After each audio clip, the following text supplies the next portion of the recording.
In the last 2 years of his confinement the prisoner read an immense quantity of books quite indiscriminately. At one time he was busy with the natural sciences, then he would ask for Byron or Shakespeare. There were notes in which he demanded at the same time books on chemistry, and a manual of medicine, and a novel, and some treatise on philosophy or theology. His reading suggested a man, swimming in the sea among the wreckage of his ship, and trying to save his life by greedily clutching first at one spar and then at another.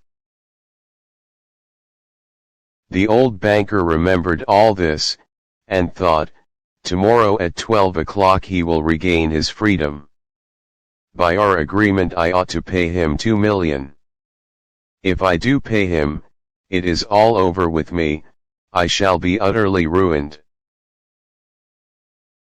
15 years before, his millions had been beyond his reckoning, now he was afraid to ask himself which were greater, his debts or his assets.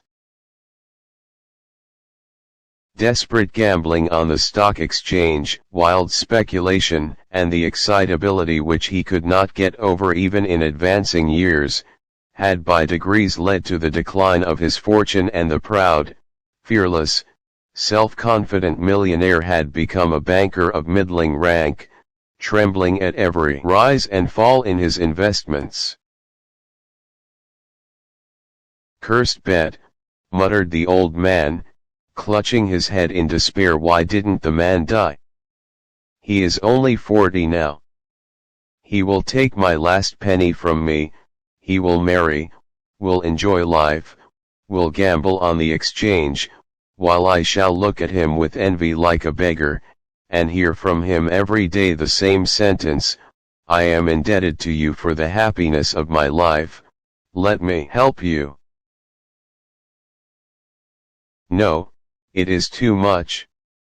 The one means of being saved from bankruptcy and disgrace is the death of that man. It struck 3 o'clock, the banker listened, everyone was asleep in the house and nothing could be heard outside but the rustling of the chilled trees. Trying to make no noise, he took from a fireproof safe the key of the door which had not been opened for 15 years, put on his overcoat, and went out of the house. It was dark and cold in the garden. Rain was falling.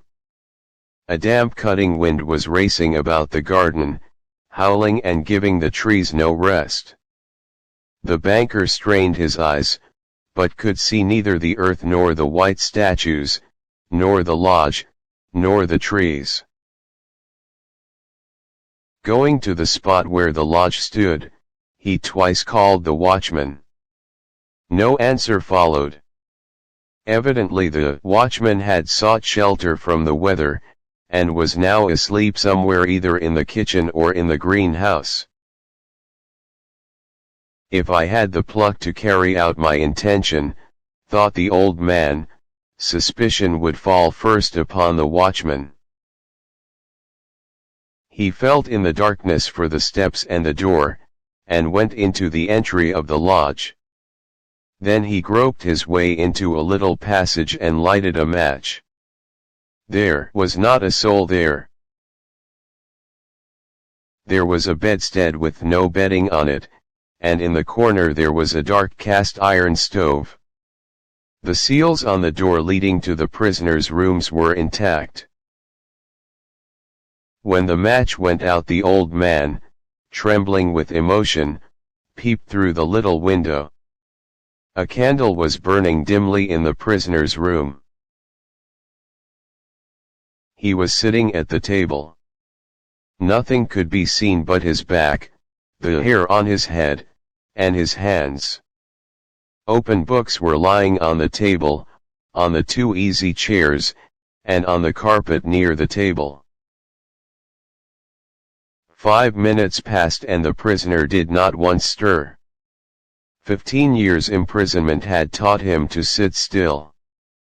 The banker tapped at the window with his finger, and the prisoner made no movement whatever in response. Then the banker cautiously broke the seals off the door, and put the key in the keyhole. The rusty lock gave a grating sound and the door creaked. The banker expected to hear at once footsteps and a cry of astonishment, but 3 minutes passed and it was as quiet as ever in the room. He made up his mind to go in. At the table a man unlike ordinary people was sitting motionless. He was a skeleton with the skin drawn tight over his bones, with long curls, like a woman's, and a shaggy beard. His face was yellow with an earthy tint in it, his cheeks were hollow, his back long and narrow, and the hand on which his shaggy head was propped was so thin and delicate that it was dreadful to look at it. His hair was already streaked with silver, and seeing his emaciated, aged-looking face, no one would have believed that he was only 40. He was asleep. In front of his bowed head there lay on the table a sheet of paper on which there was something written in fine handwriting. Poor creature, thought the banker, he is asleep and most likely dreaming of the millions. And I have only to take this half-dead man, throw him on the bed, stifle him a little with the pillow, and the most conscientious expert would find no sign of a violent death. But let us first read what he has written here. The banker took the page from the table and read as follows. Tomorrow at 12 o'clock I regain my freedom and the right to associate with other men, but before I leave this room and see the sunshine, I think it necessary to say a few words to you. With a clear conscience I tell you, as before God, who beholds me, that I despise freedom and life and health, and all that in your books is called the good things of the world. For 15 years I have been intently studying earthly life. It is true I have not seen the earth nor men, but in your books I have drunk fragrant wine, I have sung songs, I have hunted stags and wild boars in the forests, have loved women. Beauties as ethereal as clouds, created by the magic of your poets and geniuses, have visited me at night, and have whispered in my ears wonderful tales that have set my brain in a whirl. In your books I have climbed to the peaks of Elberts and Mont Blanc, and from there I have seen the sun rise and have watched it at evening flood the sky, the ocean, and the mountain tops with gold and crimson. I have watched from there the lightning flashing over my head and cleaving the storm clouds. I have seen green forests, fields, rivers, lakes, towns. I have heard the singing of the sirens, and the strains of the shepherds' pipes. I have touched the wings of comely devils who flew down to converse with me of God. In your books I have flung myself into the bottomless pit, performed miracles, slain, burned towns, preached new religions, conquered whole kingdoms. Your books have given me wisdom. All that the unresting thought of man has created in the ages is compressed into a small compass in my brain. I know that I am wiser than all of you. And I despise your books, I despise wisdom and the blessings of this world. It is all worthless, fleeting, illusory, and deceptive, like a mirage. You may be proud, wise, and fine, but death will wipe you off the face of the earth as though you were no more than mice burrowing under the floor, and your posterity, your history, your immortal geniuses will burn or freeze together with the earthly globe. You have lost your reason and taken the wrong path. You have taken lies for truth, and hideousness for beauty. You would marvel if, owing to strange events of some sorts, frogs and lizards suddenly grew on apple and orange trees instead of fruit, or if roses began to smell like a sweating horse.